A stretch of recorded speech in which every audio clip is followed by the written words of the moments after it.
This one's a big one. Everybody needs to know this. Why Roth investments are better than traditional IRAs. We're going to hear from Dave Ramsey himself.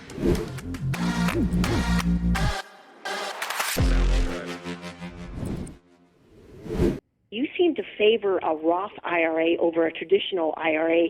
I do too. Big time. Number one wealth building availability tool to every American citizen, period. Quite frequently. I know the differences. I'm wondering why you tend to favor the Roth, and I could tell you why my financial advisor originally put all my money into a traditional, if you want to hear that. Well, it's possible that your financial advisor fell in the same hole that other financial advisors fell in and couldn't get out. And that hole was, in order for the traditional to work out ahead of the Roth mathematically, you have to be in a lower tax bracket dramatically at retirement than you are now. A dramatically lower tax bracket, which, by the way, means you haven't got any money. It's because never better. If you've got $5 million, your required minimum distributions at 70.5 are going to put you in the same tax bracket you're in now. So you're not going to be in a lower tax bracket. And so the Roth absolutely mathematically kicks the traditional's butt. It's a true gift. It's an absolute gift to the American public. And here's why. If you take $200 a month from age 25 to age 65, 40 years, and you invest that in a decent growth stock mutual fund, you're going to have $2.5 million in there. However, only $96,000 of the $2.5 million is actual principal that you put in. So if you did a traditional in that, you would have gotten a tax break on $96,000. You would have not paid taxes yet on $96,000, but you'll pay taxes on the entire $2.5 million as you pull it out. If instead you did this with a Roth, you would pay taxes on the $96,000 and zero taxes on the rest of the $2.5 million. That's the benefit. And if you've got $2.5 million, you're pulling that money out. If you're pulling out maximum tax bracket, you're paying like 40% of that. So you've lost $1 million, or you can pay income taxes on $96,000. What do you prefer? Let's see. The $96,000 is like maximum of $30,000, or maybe 40 at 40% is $40,000. So I invested $90,000 and paid $40,000 in taxes on the Roth, because you pay taxes on the money that you put in the Roth. So that's $130,000 total investment for $2.5 million. Or I can wait and pay the taxes later and give the government $1 million. Because they're my partner in it, because I didn't pay taxes on the $96,000 that I put in. There's a cutoff on a Roth. It's like 6,000 or something, or 6,500. There's only so much you can put in every year, and if you earn more than a certain amount, you can't use it, because the government's like, no, we're getting our cut, we're getting our money. Right. So if you are under that income threshold and you can possibly make a Roth IRA contribution, you max that out. You do that before you do anything. Absolutely before you pay for college for a kid, or before you do anything discretionary. If you're making $50,000 a year, then $6,000 is 12% of your annual earnings. You put that in a Roth, you're not paying taxes on it at all. Because if you only earn $50,000 a year, you're not paying federal income taxes. Your taxes are zero. So all the money that's gone in is never taxed. And you'll have $2 million or more. You can have a lot more than that, especially if you're doing the maximum. Dave said just now, you're going to have $2.5 million if you do $200 a month. That's only $1,200 a year. At $6,000 a year, that's 5 times higher than that. That's $10 million. But you are paying taxes on it. You paid it prior to putting it in there. Wait, let me explain this. On my analysis, you pay federal income tax on $50,000, which is zero. Because people that earn $50,000 don't pay federal income tax. And then you take some of that money, which is post-tax money, and you put it into a Roth, and it grows completely tax-free. You never pay taxes on it. And so if you did $6,000, he ran the numbers for $200 a month, which is $1,200. $6,000 is 5 times that. So you would have $10 million. $10 million tax-free because of the Roth. Or you could do the same thing with a traditional IRA. You put it in a traditional and you save the zero taxes at a $50,000 income that you did. And then when you withdraw it out, you pay the government 40%, $4 million it cost you. So do you want the Roth at $0 or do you want the traditional IRA paying $4 million in taxes on it? You do the Roth. It's a gift. Now, let's run it for like somebody at 100,000 where their tax percentage is going to be 30%. So for them to do the $6,000, they're going to pay 30% of that. 3 times 6, 1,800. So it costs them 8,000. So you get 6,000 into the Roth every year, and you pay $2,000 in taxes to the government then. So for paying $2,000 a year, you don't give them $4 million when you want to access that money. Mm-hmm. Deal. Sold. No problem. Because what's the total amount of tax that you pay over 30 years at $2,000 a year? $60,000. So you want to pay $60,000 into the Roth, or do you want to pay $4 million in the traditional? That's the difference. And if you don't understand it, just take our word on it, and because that's the way that it works. And if you're the only people that shouldn't do a Roth are the people that do not qualify, because as a married couple, you make more than last time I looked, it was almost $250,000, like maybe $220,000 or $210,000 a year, or it phased out like starting at $190,000, and if you're above it and you can't do it, it's so almost a married couple is like $220,000. So here, if we want to Google it, we'll do married couple. The contribution limit is $6,500, or if you're over 50, it's $7,500 a year that you can contribute. And the income limits are less than $150,000 for single tax filers and less than $228,000 for those married. So if they tell people, oh, the rich don't pay their fair share, well, the people that earn more than $220,000 a year can't contribute to a Roth. And that's a real heavy tax right there. It's a hidden tax versus everybody else, because it basically shackles you back and says, no, we're going to take 40% more of what you're making, as opposed to the people that are making less. So it's basically yet another way that they're taxing people. And that's why if you are earning that much more money, it's that much more important that you invest that much more of your money, because you're going to have to invest at least 50% more just to have the same amount of money as people that are able to do a Roth. If you are able to do a Roth and you live in the United States and you're able to do a Roth and you don't do it, shame on you, because you have no reason to complain, because it's all for you. The wealth is completely there for you to make. If you don't do it, and if you hear my voice and you're in the United States, I don't care whether you're 5 years old or 50 years old or 90 years old. Well, 90 is probably too late. But anybody who is not retired yet, if you do not make a contribution into your Roth and you're capable of it, shame on you. It's your own fault for not having the money that you need or want later in life. And if you haven't been doing that, then shame on your past self. Shame on my past self for every year I didn't do it, because I'm not perfect either. One of the reasons why I'm doing this podcast is for the love of God and yourself, you do it. You do it. Take the time. Do it. Please. Save yourself. Save your kids. Save your family.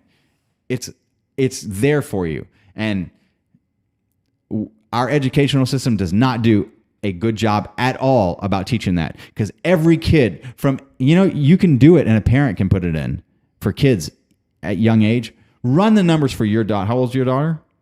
Almost 7. She's almost 7. Run the numbers for her with a maximum Roth contribution from age 7 to age 50. And tell me how much money she's got at a 12.5% rate of return. Because it's millions and millions of dollars. And everybody who's 50 that doesn't have that millions of dollars, no reason why not.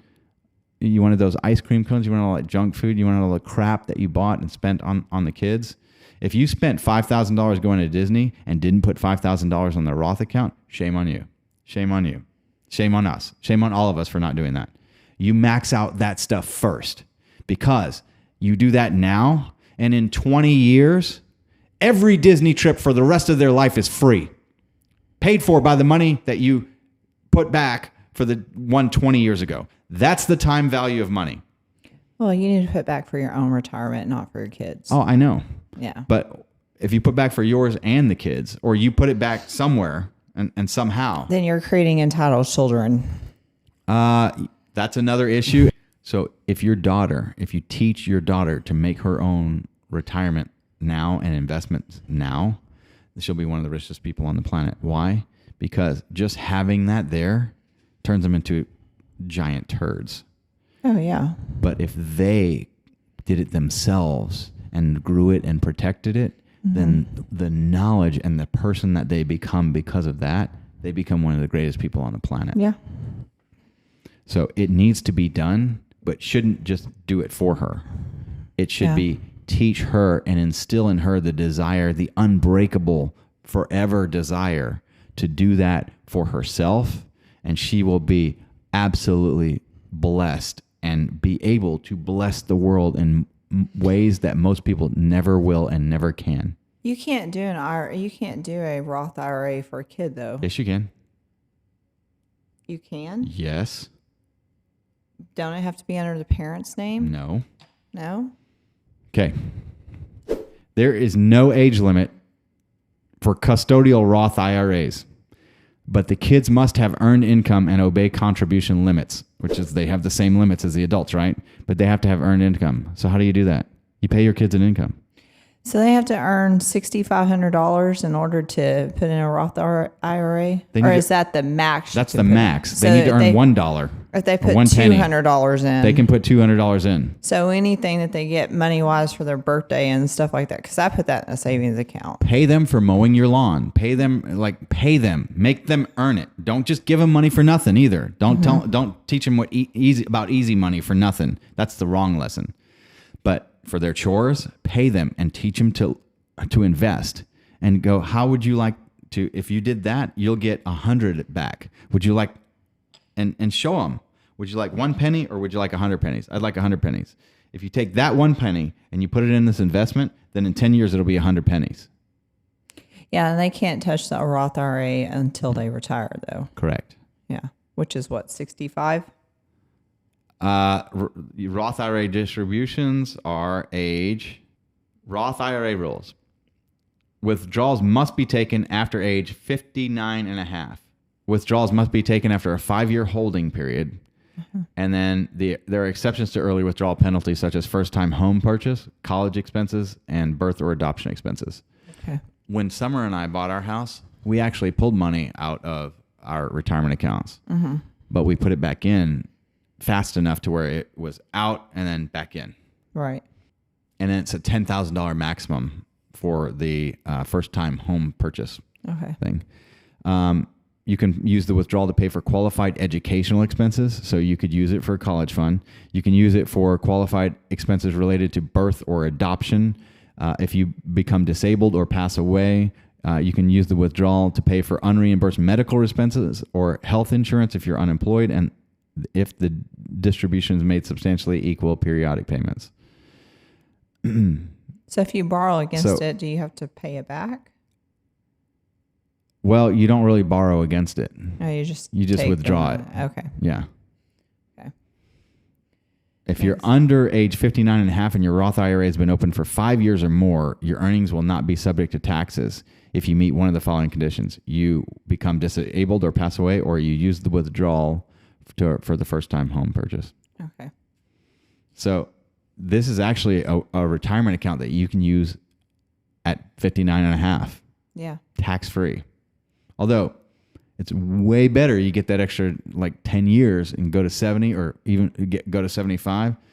The money just balloons tremendously. Time is your friend. The earlier you invest, the better. Don't wait. Oh, I'll do that in 10 years. You do that in 10 years, your wealth is cut by exponentially. Your wealth is absolutely cut exponentially. Because look at that extra 10 years and you will kick yourself. If you knew, God, I'm so trying to teach this to you. Please subscribe and watch this podcast. It's good for you. And we're here to encourage you to do these things and to help make you wealthy. We are trying to make everyone that works for the Palmer Law Group that we own immensely wealthy by doing these things. Because we do a simplified employee pension. 25% of your earnings, the company matches. I've never even heard of any other company doing that. Most companies give you a 401k and they're like, we'll match 3% if you also take 3% of your check and put it in. No, we take your check, you keep it. We're taking 25% of that check, boom, into the SEP retirement account. That's going to make everybody that ever works for the Palmer Law Group absolutely rich. And I see people who have didn't quite understand that versus the people that do and that have left the Palmer Law Group, and they're not, we are skyrocketing in wealth away from them. Hopefully they'll watch the podcast too and realize, oh, you know what? I need to put money here and invest and have that money grow, because every year your money has children. And then the next year your money has more children, and so does your money's children. And then the year after that, your money has children again. And then your money's children also have children. And then your money's grandchildren have children. And then the year after that, that money, they're still having kids.